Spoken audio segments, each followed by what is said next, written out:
Welcome to MINDSHOCK. This is your host, Bruce McGuire. And Sid Irwin.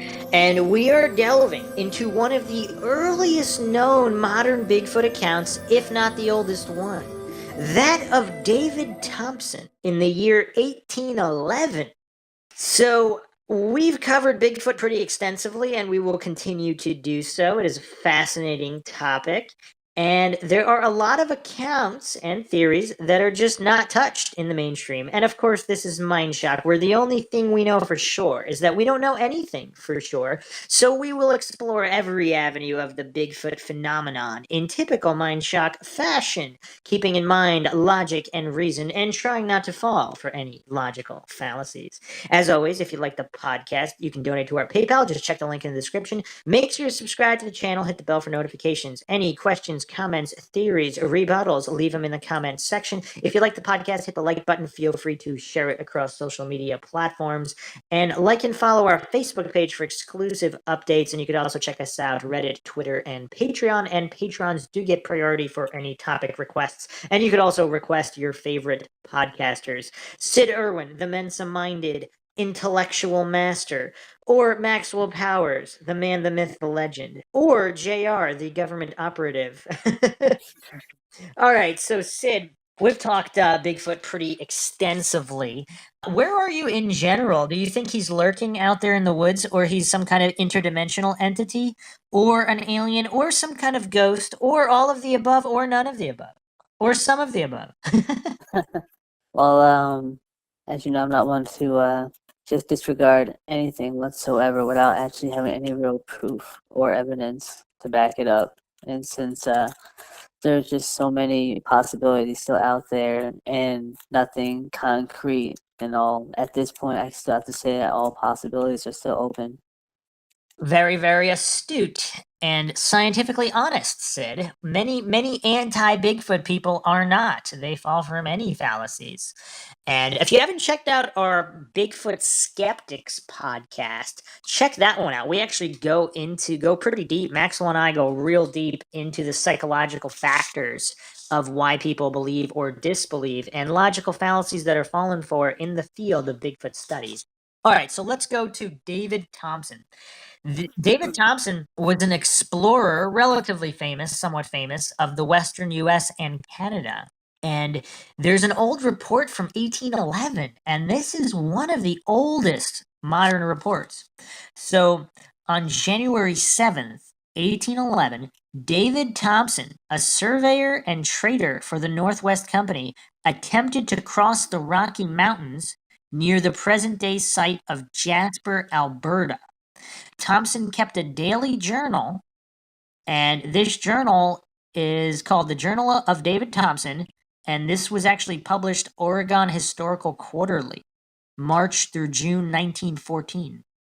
Thompson also published a work called The Narrative, which was based on his journals. Okay, so with these journals, we can establish, since there's a copy from June 1914, even though that's over a century later, apparently it's not some modern invented hoax from the past 10 or 20 years, which some are.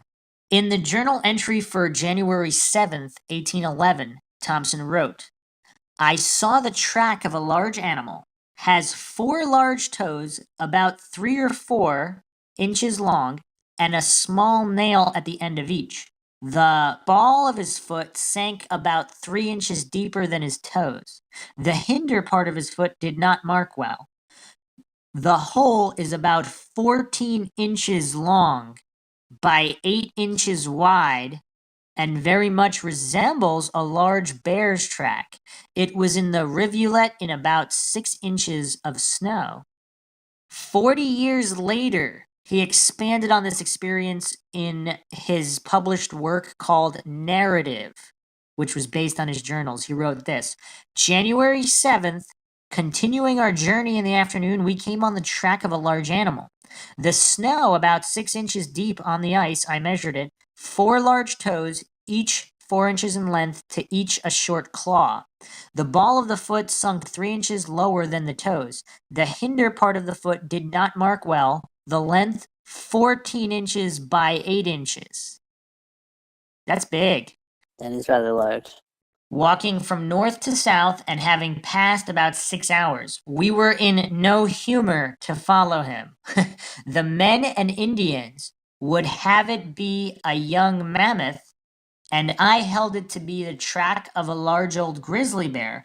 Yet the shortness of the nails, the ball of the foot, and its great size was not that of a bear. Otherwise, that of a very large old bear, his claws worn away, the Indians would not allow. I'm not sure what that means. The Indians would not allow. In another part of the narrative, Thompson brings up this experience. I now recur to what I have already noticed in the early part of last winter, when proceeding up the Athabasca River to cross the mountains in company with men and 4 hunters. On one of the channels of the river, we came to the track of a large animal, which measured 14 inches in length by 8 inches in breadth by a tape line, 14 by 8. As snow was about 6 inches in depth, the track was well defined and we could see it for a full 100 yards from us. That's pretty crazy. That's really big to see 100 yards away. I have to concur. This animal was proceeding from north to south. We did not attempt to follow it. We had no time for it. And the hunters, eager to follow and shoot every animal, made no attempt to follow this beast. For what could the balls of our fowling guns do against such an animal? That's a pretty crazy account, is it not? I mean, just to hear that alone, especially when you're trying to come at it, it's kind of brave to do that. I mean, these are armed, experienced hunters, and they want no part of this creature. All right, there's actually more. Report from old times had made the head branches of this river and the mountains in the vicinity of the abode of one or more very large animals, to which I never appeared to give credence, for these reports appeared to arise from that fondness for the marvelous so common to mankind. I guess he's using the word marvelous as supernatural or paranormal, whatever. But the sight of the track of that large a beast staggered me, and I often thought of it, yet never could bring myself to believe such an animal existed, but thought it might be the track of some monster bear. So this was recorded in a posting to IVBC in 1995, Henry Franzoni, Oregon. Thompson, David, 1770 to 1857, Canadian geographer, fur trader, and explorer born in London, England. By 1784, he came to Fort Churchill, Canada, as an apprentice of the Hudson's Bay Company, and until 1797, he was a fur trader of Hudson Bay and in the Athabasca country to the west. Although he had little scientific training, he developed great skill in geodetic and astronomical observations. And after 1797, when he joined the Northwest Company, he methodically located points in Western Canada and made surveys of astonishing exactitude. I like that word, exactitude. In 1797 to 1798, he traveled far south to the Mandan villages on the Missouri, and then surveyed the headwaters of the Mississippi River. His most notable exploring expeditions were those across the Rocky Mountains and on the Columbia River. In 1807, he crossed the Howes Pass to the source of the Columbia River and traveled its length. He then explored the Kootenai, Pend Oriel, and Clark Fork River basins.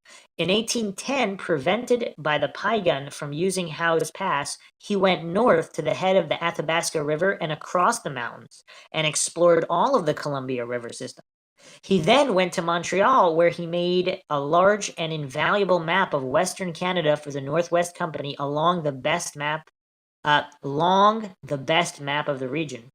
Thompson, however, received a little open recognition, except an appointment between 1816 and 26 to the Commission for Surveying the U.S.-Canadian Boundary. It was not until the 20th century that his importance as a geographer was recognized. So here's this account. It's on BigfootEncounters.com as well as other websites, and it's quite interesting. So the things that jump out at me are he's kind of saying that there were stories of these beasts, and he never really believed them, but seeing the tracks staggered him. It's also unclear how many tracks there were, like where it was coming from, where it was going. It's just not in the account. Also, do you find it strange that an explorer of his experience has never come across any other Bigfoot other than this track? Like, apparently, he's never spotted one in person when other people in that time have.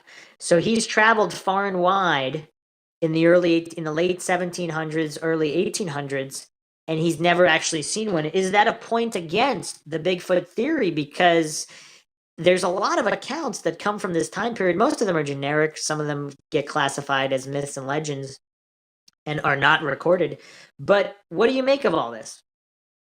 Well, one I have to ask the locales in which these occurrences in science had happened. Like, is it all in the same area? No, it's Various all areas? well. Of course, the Pacific Northwest is considered a hotspot, but apparently they were sighting everywhere. I mean, we went over sightings in the Northeast. I mean, the earliest newspaper accounts. If you haven't checked those out on our Bigfoot podcast, we covered those as well.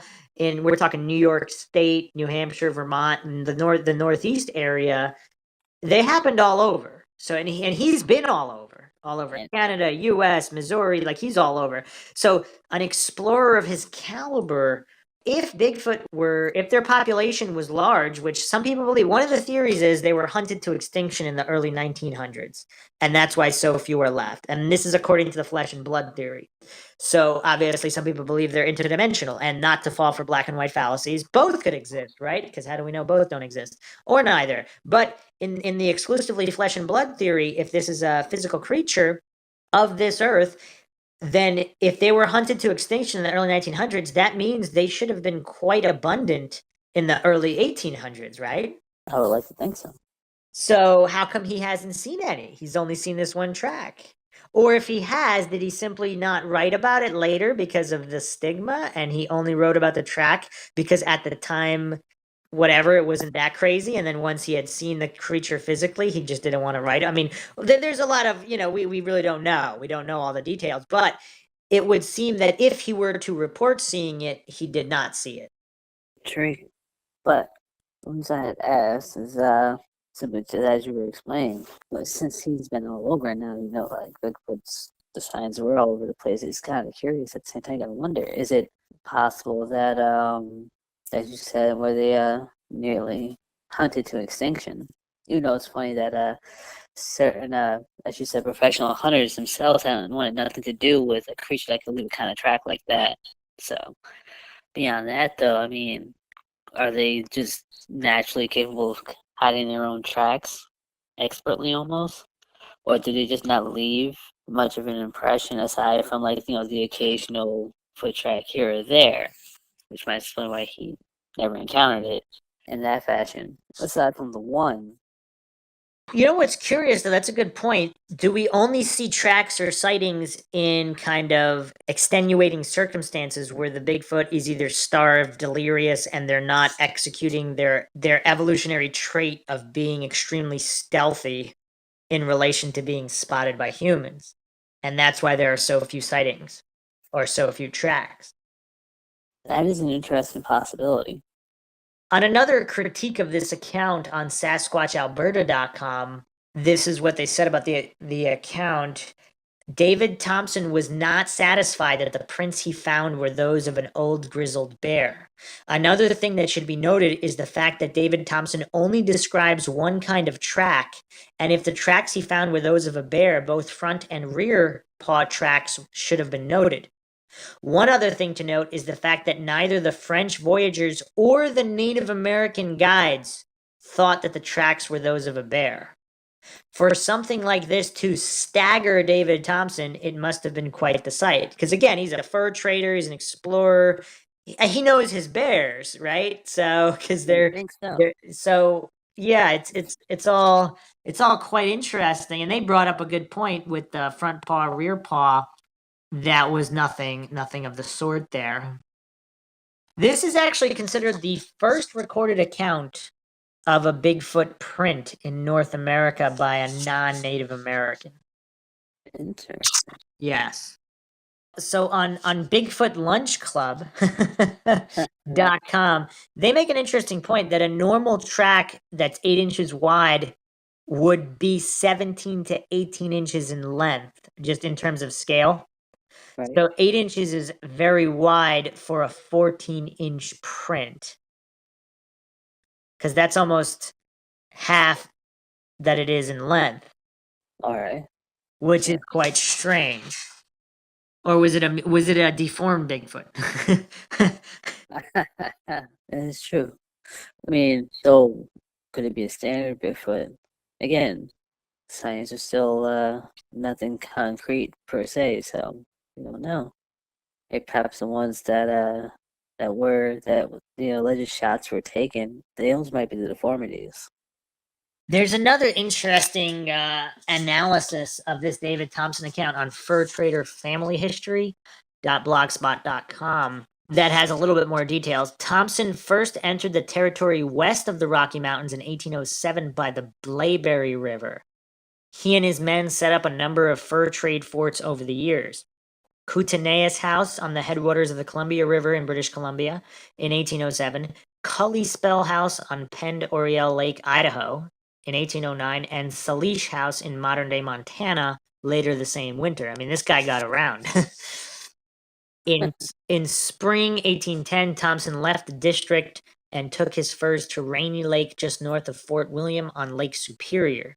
He then returned to the eastern edge of the Rocky Mountains, planning to carry his trade goods into the district on the west side of the mountain range. But Thompson and his men were being watched by the Piegans, who wanted to block his passage into the district occupied by their enemies, the Kootenays. Okay, so in Mapmaker's Eye, Jack Nisbet writes about this surveyor Thompson. The surveyor had cut in a line of unusually large animal tracks that his hunters insisted had been made by a mammoth.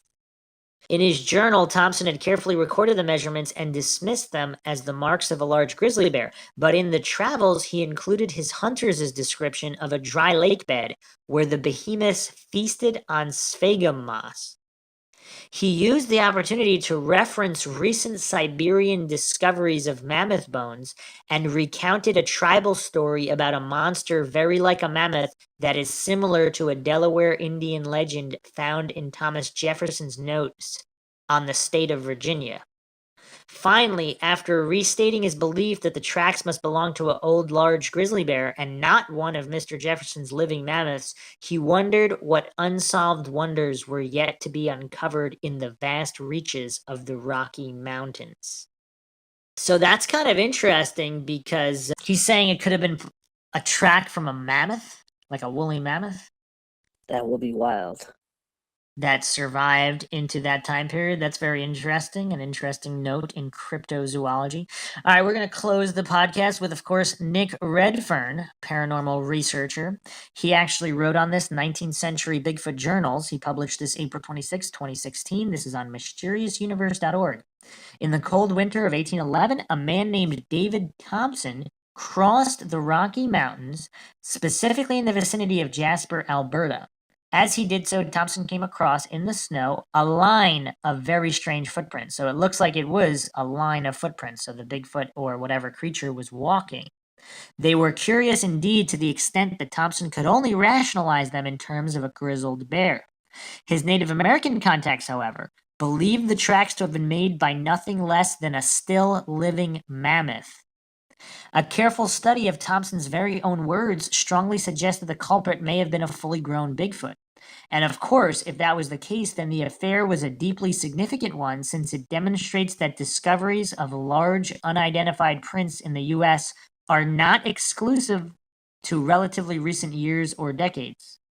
On the mammoth theory, Thompson noted, quote, I questioned several Indians. None could positively say they have seen him, but their belief I found firm and not to be shaken. I remarked to them that such an enormous heavy animal must have indelible marks of his feet and his feeding. This they all acknowledged, and that they had never seen any marks of him, and therefore could show me none. All I could say did not shake their belief of his existence. End quote. So basically, so are Bigfoot and mammoths both real in this time period? Apparently, that's what they're alluding to. Redfern also closes this with, it's notable that this is not the only occasion in the 19th century that a traveler thought to chronicle such a strange experience in his journal. In March 1847, an artist named Paul Kane did that too. Kane stated, when we arrived at the mouth of the Catalpoodle River, 26 miles from Vancouver, Washington, I stopped to make a sketch of the volcano, Mount St. Helens, distant, I suppose, about 30 or 40 miles. This mountain has never been visited by either whites or Indians. The latter assert that it is inhabited by a race of beings of a different species, who are cannibals and whom they hold in great dread. These superstitions are taken from the statement of a man who, they say, went into the mountain with another and escaped the fate of his companion, who was eaten by the skycooms, or evil genie. Interesting. And the skycoom, I believe, is skookum, and that's a Chinook word, and it meant powerful. So, and skookum is linked with Sasquatch. Skookum quash, strong terror. So, quite interesting history of the words there. I offered a considerable bribe to any Indian who would accompany me in its exploration, but could not find one hardy enough to venture there. Although Kane did not allude to the race of beings as being huge hairy apes, it's important to note that Mount St. Helens has a long and fascinating history of Bigfoot encounters. In that sense, at least, a tentative argument can be made that the mountain-dwelling cannibals that the Native Americans so greatly feared amounted to a colony of Bigfoot, perhaps. Quite interesting, is it not? It is. So there we have it. That is David Thompson's account, the earliest known account of a Bigfoot print. If it was a Bigfoot print, once again, we have the issue with the dimensions that leads to some skepticism. Was it a woolly mammoth? Was it an as of yet unknown creature that was some kind of a cross between the woolly mammoth and the Bigfoot? Or something in of itself, on its own. Yes, a completely separate creature that had the dimensions in footprints. Perhaps we will never know. But maybe we will uncover more sightings or prints as time passes on and more evidence is gone through by the countless Bigfoot researchers out there. So we hope you enjoyed another edition of the MindShock podcast. If you like the podcast, you can donate to our PayPal. Just check the link in the description. Make sure you subscribe to the channel so you can get notifications when we upload new podcasts in various topics. Bigfoot, we will still extensively cover, of course. And you can check us out Reddit, Twitter, and Patreon. Patrons get top priority for subject or case requests. And make sure to like and follow our Facebook page. This is Bruce McGuire signing off. And Sid Irwin. We'll catch you guys next time.